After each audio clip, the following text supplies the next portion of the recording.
அவன் போய் சொல்றதுக்கு என்ன செய்ய மாட்டேங்கிறான், வெக்கப்பட மாட்டேங்கிறான். மானம் கட்டவனுங்க. சரி விடுங்க, புதுசா திடீர்னு உடைதான் உருளுதாங்கிற மாதிரி கொஞ்சம் பேர் வர்றான். பாஜக கொஞ்சமும் வெட்கம் இல்லாமல் பொய்களை சொல்ல தொடங்கி இருக்கிற நிலைமையில இவன் எல்லாத்தையும் படிச்சு முடிச்சு டைட்டில் பார்க்ல உட்காந்துட்டு வந்தவொடனே லேப்டாப்பை திறந்து திமுக என்ன செய்ததுங்க. சும்மா இந்த 2 ரன் 1 ரன் 2 ரன் அடிக்கிற ஆள்லாம் கிடையாது. நம்மள அடிச்சா எல்லாம் சிக்ஸர் தான். கலைஞர் கொண்டு வந்தார் என்ற ஒரே காரணத்துக்காக அந்த அம்மையார் அப்படியே கடப்புல போட்டாங்க. காமராஜருக்கு என்ன செய்தீர்கள் அப்படின்னு ஒருத்தர் கையை கால ஆட்டி கத்துறாரு. இவனை ஏத்தாதுன்னு சொன்னான். நீங்க எல்லாம் சூத்ரால் ஏறக்கூடாதுன்னு சொன்னான். இப்ப நம்ம செம்மொழி தமிழாய்வு நிறுவனத்தை யார் கொண்டு வந்தா? கலைஞர். ஆனா யார் கொண்டு வந்தான்னு இப்ப ஒருத்தர் சொல்லிட்டு போனார் தெரியுமா? பாஜக ஆட்சியில செம்மொழி தமிழாய்வு நிறுவனம் தமிழ்நாட்டுக்கு வந்துச்சுன்னு ஒருத்தர் சொன்னார். யாரு? சும்மா போறவர் இல்ல, உள்துறை அமைச்சர் அமித்ஷா வெக்கமே இல்லாம சொல்லிட்டாருன்னு. நாங்க எங்க ஆட்சியில தான் செம்மொழி தமிழாய்வு நிறுவனத்தை கொண்டு வந்தோம். அப்புறம் இன்னொன்னு சொன்னாரு, நாங்க வலியுறுத்துறோம் பொறியியல் படிப்புகளை தமிழில் கொண்டு வர வேண்டும் என்று பாஜக வலியுறுத்துகிறது. பொறியியல் படிப்பை தமிழ்ல கொண்டு வந்தவர் கலைஞர் எப்போ கொண்டு வந்துட்டாரு. ஆனா இவங்க அப்ப பாஜக கொஞ்சமும் வெட்கம் இல்லாமல் பொய்களை சொல்ல தொடங்கி இருக்கிற நிலைமையில நாம திருப்பி என்ன சொல்ல வேண்டியிருக்குது? நாம உண்மையை சொல்றதுக்கே வெக்கப்படுறோம். அவன் பொய் சொல்றதுக்கே என்ன செய்ய மாட்டேங்கிறான், வெக்கப்பட மாட்டேங்கிறான். மானம் கட்டவனுங்க. சரி விடுங்க, நான் ஏதாவது டென்ஷன்ல ஏதாவது பேசிட்டேன்னா அது தம்புடல் ஆயிரும். நான் மைண்ட் வாய்ஸ் நினைச்சு சத்தமா பேசிடுவேன். அப்படி போயிட்டு இருக்குதுன்னு வைங்க. இப்போ நம்ம இதை சொல்ல வேண்டிய கட்டாயத்துக்கு நம்ம என்ன செஞ்சிருக்கிறோம், தள்ளப்பட்டிருக்கோம். அதனால சொல்றோம். ரைட். அப்போ கிண்டி உங்களுக்குலாம் ஞாபகம் இருக்கும், நேரு புறா வச்சுட்டு நடுவில் நிற்பார். ஞாபகம் இருக்கா எல்லாருக்கும்? ஐயோ அதை தாண்டறதுக்கு படுற பாடு. இங்கே போக முடியாது, அங்கே போக முடியாது. இந்த பக்கம் குன்றத்தூர் ரோடு, இந்த பக்கம் நம்ம கிண்டி பல்லாம் ரோடு, இந்த பக்கம் வடபள்ளியிலேருந்து வர்றது ஃபுல் டோட்டல் டிராஃபிக். நான் சமீபத்தில் அமெரிக்கா போயிருந்தேன். இதெல்லாம் அப்பப்போ இந்த மாதிரி இடத்துல சொல்லணும். ஓகே, அண்ணன் அமெரிக்காலாம் போயிருக்கிறான், ஆனால் உங்களுக்கு தெரியணுமா இல்லையா? நான் அப்போ டெஸ்லா காரில் போயிட்டு இருக்கேன். ஒரு விளம்பரம் நாம தானே சொல்லணும். அண்ணே நம்ம சொல்றதுக்கு வைக்கப்படுறதான் பிரச்சனை என்ன? அப்போ உண்மையில என்ன, நீங்க டெஸ்லா கார்ல முன்னாடி மேப் போட்டிருக்கோம். அந்த மேப்ல ஒரு பாலம் ஏற போறோம். இந்த பாலத்தை பார்த்த உடனே நிஜமா நான் ஷாக் ஆயிட்டேன். அப்படியே அந்த பாலம் இப்ப சமீபத்தில் கட்டின பாலம் அவங்க சொன்னாங்க, அப்படியே கத்திப்பாரா பாலத்தை போன்ற ஒரு வடிவம். இதை பார்த்து கட்டினாங்களா நான் சொல்லல. ஆனா இப்படியான ஒரு பாலத்தை அத்தனை ஆண்டுகளுக்கு முன்பு தொலைநோக்கு பார்வையோட ஒருத்தர் கெட்டிருக்காரு பாருங்க. எவ்வளவு பெரிய விஷயம். அந்த கத்திப்பாரா பாலம் இல்லைன்னா நான் ஒண்ணு சொல்றேங்க, அந்த ஒண்ணுத்துக்கே இன்னும் ஒரு 10-15 எலெக்ஷனுக்கு ஓட்டு போடலாங்க திமுகவுக்கு இல்ல. அப்போ நான் அப்போ அந்த அப்ரெண்டிஸுக்காக ட்ரை பண்ணிட்டு இருக்கிற டயத்துல நம்ம இப்போ இருக்கிற எம்ஜிஆர் ஃபிலிம் சிட்டி இருக்கு, அது பக்கத்தில் ஒரு தொழில்நுட்ப இயக்ககம் உண்டு. எங்கள் ஊர் சார் ஒருத்தர் அங்கே வேலை பார்த்தார். ரெக்கமெண்டேஷனுக்கு நீங்கள் அவர்கிட்ட போனீங்கன்னா ஒரு சிபாரிசு கடிதம் கொடுப்பாரு, உங்களுக்கு அப்ரெண்டிஸ் நல்ல கம்மியில் கிடைக்கும்னு சொன்னாங்கன்ட்டு நான் என்ன பண்ணுவேன்னா மத்திய கைலாசில் போய் இறங்கி இங்கே இருந்து நடக்கணும். அங்கே அந்த ரோடே பயமாக இருக்கும். ஏன்னா உண்மையில அது அப்படிதான் இருக்கும், ஆளே இருக்காது. அப்போதான் அந்த பறக்கும் ரயில் வேலை நடந்துட்டு இருந்த டைம், தூண்கள்லாம் போட்டு வேலை நடந்துட்டு இருக்கிற டைம். போய் அவரை அப்பப்போ மாசக்கணக்கில் அலைஞ்சோம். போய் அலைஞ்சு அப்புறம் அவர்கிட்ட ஒரு சிபாரிசு கடிதம் வாங்கணும். அந்த சாலையை இப்போ பார்க்கும்போது உள்ளேயே படியே அவ்வளவு பிரமிப்பாக இருக்கிறது. ஒரு மனிதனால் எப்படி ஒரு சாலையை இவ்வளவு தூரம் மாற்ற முடியும் அப்படிங்கிறது இருக்குல்ல. எனக்கு ஏன் கோபம் சில சமயம் வரும் இந்த தலைமுறை மேல வைத்தறிச்சல்னா, கால்குலேட்டர்னா என்னன்னே தெரியாத காலகட்டத்தில் இந்தியாவிற்குள்ள இனி கணினி தான் எல்லாம் என்பதை யூகித்த ஒரு மாபெரும் தலைவன், மகத்தான தலைவன் முத்தமிழர் டாக்டர் கலைஞர். கணினிக்குன்னு கம்ப்யூட்டருக்குன்னு தனி கொள்கையை உருவாக்கி அக்கா பூங்கோதை ஆலடியார்னா அவர்களை அமைச்சராக நியமித்து தகவல் தொழில்நுட்ப துறையை உருவாக்கி முதலீடுகளை உருவாக்கி எல்லா கம்பெனியும் கூட்டு வந்து கம்பெனிக்காரன் வந்துட்டான். இப்போ வேலை பார்க்கறதுக்கு ஆள் வேணுமே, நம்ம பயல்களுக்கெல்லாம் கல்லூரி வேணுமேங்கிறதுக்காக தனியார் கல்லூரிகள் அரசு கல்லூரிகள் தமிழ்நாடு முழுக்க கொண்டு வந்து கம்ப்யூட்டர் சயின்ஸ் பாடப்பிரிவை கொண்டு வந்து அவ்வளோ வரையும் கம்ப்யூட்டர் சயின்ஸ் படிக்க வச்சு வாங்கடா போய் வேலை பாருங்கடானா இவன் எல்லாத்தையும் படித்து முடிச்சு டைட்டில் பார்க்கில் உட்காந்துட்டு வந்தவொடனே லேப்டாப்பை திறந்து திமுக என்ன செய்ததுங்க. இப்போ யோசிச்சு பாருங்க, நமக்கு வேற என்னெல்லாமோ தோணுது. சரி விடுங்க. ஏன்னா நீ நன்றி ஒன்றும் இல்லைங்க. ஒரு பேருந்துல நம்ம ஒருத்தர் எந்திரிச்சு இடம் கொடுக்குறாரு, நீங்க உட்காருங்க அப்படின்னு ஒரு கர்ப்பிணியோ ஒரு வயதானவரோ வந்தா எந்திரிச்சு இடம் கொடுத்தாலே ரொம்ப நன்றிங்கிறோம். ஒரு 10 நிமிட பயணத்துக்கு நாம இருக்கக்கூடிய நன்றி உணர்ச்சி நம்முடைய வாழ்க்கையே ஒரு தலைவன் மாற்றி இருக்கிறானே, காலம் முழுவதும் அவனுக்கு நாம் நன்றியோடு இருக்க வேண்டுமா இல்லையா? இப்ப இதெல்லாம் எங்கிருந்து வந்துச்சு?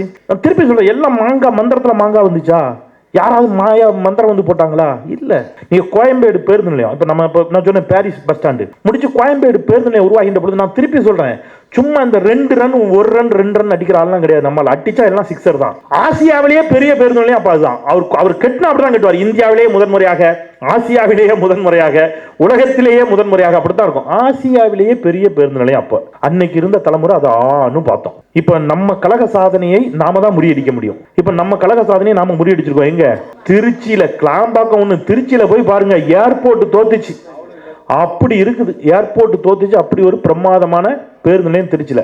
கிளாம்பாக்கத்தில் ஒன்று இருக்குது முக்கியமா. இப்போ நம்ம ஒரு திட்டம் போட்டால் அவங்க திட்டமும் போட மாட்டாங்க. அதிமுக நம்ம போட்டால் நிப்பாட்டிடுவாங்க. மதுராயில் பறக்கும் சாலை உங்களுக்கு தெரியும். பார்க்கும்போது தான் எனக்கு வயிறு எரியும். யோசிச்சு பாருங்களேன், மக்கள் வரி பணம் தானே. அது அன்னைக்கு போட்டிருந்தா அன்னைக்கு எவ்வளவு டிராபிக் எப்படி குறைஞ்சிருக்கும். வெறும் தூண்கள் மட்டும் நிக்குது. கலைஞர் கொண்டு வந்தார் என்ற ஒரே காரணத்துக்காக அந்த அம்மையார் அப்படியே கடப்பில் போட்டாங்க. ஆனால் நம்ம அப்படி பண்ணல. கிளாம்பாக்கம் பேருந்து நிலையத்தை பாதியில் விட்டு போயிட்டாங்க. இன்னைக்கு நம்ம பிரமாதமாக முடித்து உலக தரத்திற்கு கிளாம்பாக்கம் அந்த புதிய பேருந்து முனையத்தை நம்முடைய தலைவர் முத்துவேல் கருணாநிதி ஸ்டாலின் திறந்திருக்கிறார் என்று சொன்னால் நமக்கு இந்த பகையெல்லாம் கிடையாது. மக்களுக்கு எது திட்டமோ அதுதான். மகாராஷ்டிரால தான் டாக்டர் பாபா சாஹேப் அம்பேத்கர் பிறந்தார். அவர் படித்த ஒரு பல்கலைக்கழகத்துக்கு அவர் பேரை வைக்கணும்னு முடிவு பண்றாங்க. மகாராஷ்டிரால கலவரம் வெடிக்குது. நிறைய பேர் கொல்லப்படுகிறார்கள். பெரும் கலவரம். அம்பேத்கர் பேரை அங்க வைக்க கூடாதுன்னு பெரும் கலவரம் வெடிக்கிறது. அப்ப இங்க எம்ஜிஆர் ஆட்சி. அவர் அதை பத்தி எதுவும் இது பண்ணிக்கல. முடிகிறது, நாம ஆட்சிக்கு வர்றோம். கலைஞர் வந்தவுடன் செய்தது எவ்வளவு நினைவா வச்சு செஞ்சார் பாருங்க. அம்பேத்கரின் பெயரை அவர் பிறந்து வளர்ந்து படித்த மாநிலத்தில் வைக்க நீ எதிர்ப்பு தெரிவிக்கிறாய் இல்ல, நான் வைக்கிறேன் பாருன்னு சொல்லிட்டு இந்தியாவிலேயே முதன்முறையாக சட்டக் கல்லூரிக்கு அம்பேத்கர் சட்டக் கல்லூரி என்று சென்னை சட்டக் கல்லூரிக்கு பெயர் வைத்தார். அதோட நிக்கல. இந்த ரோட்ல போனீங்கன்னா அம்பேத்கர் மணிமண்டபம் கலைஞர். இன்னும் ஒருபடி மேல போய் அவருக்கு அலாட்டான இடம், அவருக்கு ஒரு வீடு அலாட் பண்ணாங்க முதலமைச்சருக்கு என்று. அந்த இடத்தில் அம்பேத்கர் பெயரில் ஒரு சட்ட பல்கலைக்கழகத்தை அமைக்கலாம் என்று சொல்லி அம்பேத்கர் பெயரில் ஒரு சட்ட பல்கலைக்கழகம் இந்தியாவில் முதன்முறையாக அம்பேத்கருக்கு ஒரு மிகப்பெரிய பெருமையை தந்தவர் முத்தமிழர் டாக்டர் கலைஞர். திட்டங்களை தாண்டி அரசியலை ஏன் நான் பேசுறேன்னா, இங்க ஒரு பிரச்சனை இப்போ வருது. புதுசா திடீர்னு உடைதான் உருளுதாங்கிற மாதிரி கொஞ்சம் பேர் வர்றான். வந்துட்டு அம்பேத்கருக்கு என்ன செய்து திமுக அப்படின்னா, ரே இப்போ பண்ணியாச்சுப்பா. காமராஜருக்கு என்ன செய்தீர்கள் அப்படின்னு ஒருத்தர் கையை கால ஆட்டி கத்துறாரு. இப்ப ஐயா பல நெடுமாறன் தன் வாழ்நாள் முழுவதும் திராவிட முன்னேற்ற கழகத்தை கடுமையாக விமர்சித்தவர். ஆனால் பல நெடுமாறன் சமீபத்தில் கேட்கிறாங்க, எப்ப முத்தமிழர் டாக்டர் கலைஞர் இறந்த போது, காலமான போது அவருக்கு மெரினா கடற்கரையில் அண்ணாவின் காலடியில் இடம் கேட்டு நம்ம போராடக்கூடிய ஒரு நிலைமைக்கு எடப்பாடி பழனிசாமிக்கு தள்ளினார். அப்போ ஒரு பிரச்சனையை கிளப்பினாங்க. பெருந்தலைவர் காமராஜருக்கு மெரினாவில் இடம் கேட்டோம், கலைஞர் கொடுத்தாரான்னு. பல நெடுமாறன் போய் பத்திரிகையாளர்கள், என்ன மாதிரி பத்திரிகையாளர்கள் கேட்டோம். பல நெடுமாறன் சொன்னார், இல்லை, அப்படி ஒரு சம்பவம் நடக்கவே இல்லை. நான் தான் அப்ப காங்கிரஸ் கட்சியுடைய பொதுச் செயலாளர். கலைஞர் முதலமைச்சராக இருந்தார். காமராஜர் மரணமடைகிறார், காலமாகிறார். அவருடைய உடலை சத்தியமூர்த்தி பவன்ல, அங்க காங்கிரஸ் அலுவலகத்துல அங்க வச்சு நாங்க தகனம் செஞ்சிடலாம் அப்படிங்கிற மாதிரியான ஒரு எண்ணத்தில் இருந்தபோது கலைஞர் தான் எங்களை அழைத்து சொன்னார், காந்தி ஜெயந்தி என்று அவர் காலமாகி இருக்கிறார். அவர் காந்திய கொள்கைகளை ஏற்றுக்கொண்டவர். காந்தி மண்டபத்தில் அரசு முறைப்படி மரியாதையோடு அவருடைய உடலுக்கு நாம் மரியாதை செலுத்துவோம் என்று சொல்லி அங்கே காமராஜரின் உடலுக்கு இறுதி மரியாதையை செலுத்தியதோடு மட்டுமல்லாமல் அங்க என்ன செஞ்சாரு, அவருக்கு மணிமண்டபம் கட்டினார். இது நான் திட்டங்கள் உங்க எல்லாருக்கும் தெரியும். இப்ப டைட்டில் பேசலாம். இதை ஏன் சொல்றேன்னா, அரசியலாகவும் சென்னையை சுற்றி கலைஞர் என்ன செய்திருக்கிறார் என்பது போய் சேரணும். பயோடெக்னாலஜி பார்க், ஐடி பார்க் நிறைய பேர் பேசி இருக்கிறோம். பயோடெக்னாலஜி பார்க்க, இந்தியாவில் பயோடெக்னாலஜின்னு என்னன்னே தெரியாத காலகட்டத்தில் சிறுதாவூர்ல ஜெயலலிதா பங்களா கட்டினாங்க. கலைஞர் சிறுதாவூரில் 20 ஏக்கரில் பயோடெக்னாலஜி பார்க்கை முதன்முறையாக தமிழ்நாட்டில் இந்தியாவில் கொண்டு வந்தவர் முத்தமிழர் டாக்டர் கலைஞர்.